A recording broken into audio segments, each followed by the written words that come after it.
kati la partie no ebondo.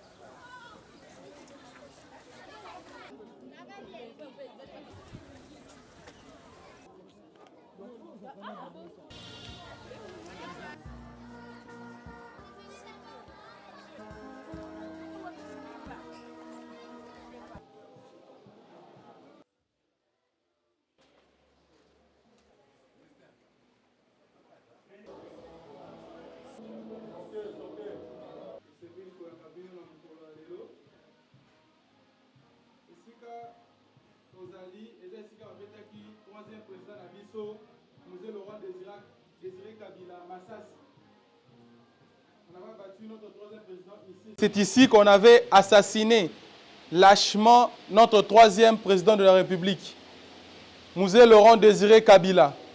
Babetaki e masasi awa na kiti oyo, onazola kisa. Jusqu'à ce jour, il y a toujours les impacts de balles, les traces de balles, les trous de balles, les zara na katia. Tache tozo mona tache makila. Le 16 janvier 2001, ça fait pratiquement 24 ans qu'on avait assassiné Musée, notre deuxième héros national. Le dossier qu'il traitait ce jour-là, c'est toujours sur la table. Rien n'a été bougé, rien n'a été changé. Il préparait un voyage pour Yaoundé, ensemble avec son dirkaba de l'époque, le feu prof Mota. Ici, c'est les habits qu'il portait. Bilamba Latari Mukolowana.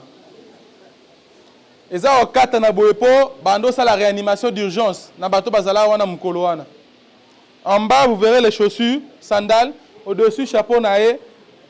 Ici, il y a un rideau qui est au Kangamakila. Si vous voyez à ma droite ici, il y a un sunga qui est au Romema, nous autres musée, à hôpital. Malheureusement, à Tikaribiso.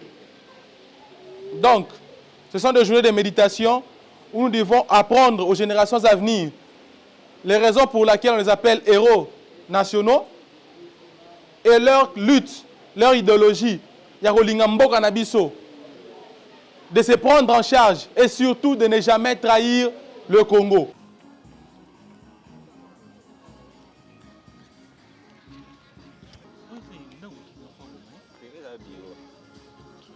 Je viens commémorer en ce 16 janvier 2025 la mort de Musée. Mais ce qui m'a plus tiqué aujourd'hui, j'ai réalisé qu'il y a plein de services que nous utilisons aujourd'hui, à l'instar du service national. C'est un service qui a été lancé par Musée. Donc ça nous montre que c'était un homme d'État. Il avait une grande vision qu'aujourd'hui nous utilisons. Aujourd'hui nous voyons avec les Kuluna, d'autres sont formés par le service national. Et j'ai constaté encore le détachement qu'on appelle Moura. Ça a été institué par lui. Donc ça nous montre que c'était un homme de vision qui aimait vraiment son pays. C'est ce qui m'a tiqué de plus en ce 16 janvier 2025. Aujourd'hui, c'est une date commémorative de l'assassinat de Musée Laurent Désiré Kabila. Ce que je retiens de lui, c'est un soldat du peuple, vrai sens du mot.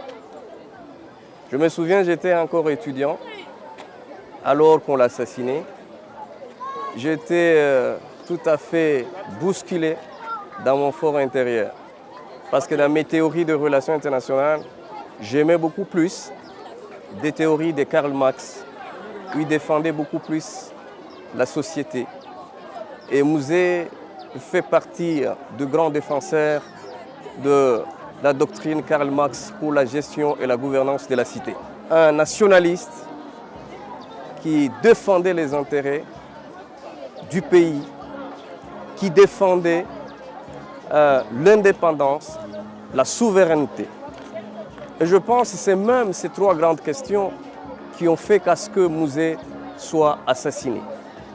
Parce que pour les impérialistes, on ne peut pas défendre la souveraineté, l'indépendance. Il faut dépendre d'eux. Alors que Musée vient avec une politique de pouvoir s'auto-défendre, s'auto-gérer, s'auto-développer. Et cette question a bousculé beaucoup plus la communauté internationale si tous les impérialistes qui ont voulu mettre vite fin à sa vie. Si nous sommes venus aujourd'hui, nous ne sommes pas venus seuls, nous sommes venus accompagner nos enfants, nos élèves, pour leur raconter l'histoire de notre pays. Nous les avons amenés beaucoup plus pour qu'ils inculquent l'idée que Mouzé nous avait donnée. Donc, de nous battre nous-mêmes, n'est-ce pas? De nous prendre en charge. Alors, il y a de ces enfants-là qui n'ont jamais été ici, voilà pourquoi aujourd'hui ils sont venus. Il y a les guides qui les ont montré comment notre président fut assassiné lâchement par les ennemis du pays. Alors, on les a expliqués, ils ont vu du sang, les habits de celui-ci. Ça leur a fait du bien. Et ils nous posent des questions, mais pourquoi on l'a assassiné? Nous étions dans l'obligation de les expliquer la cause. Les ennemis du pays ne voulaient pas l'élan de ce pays. Ils ont voulu stopper du coup que le pays ne puisse pas émerger. Voilà pourquoi nous sommes venus leur faire voir qu'ils doivent inculquer en eux l'esprit de se battre, de se prendre en charge.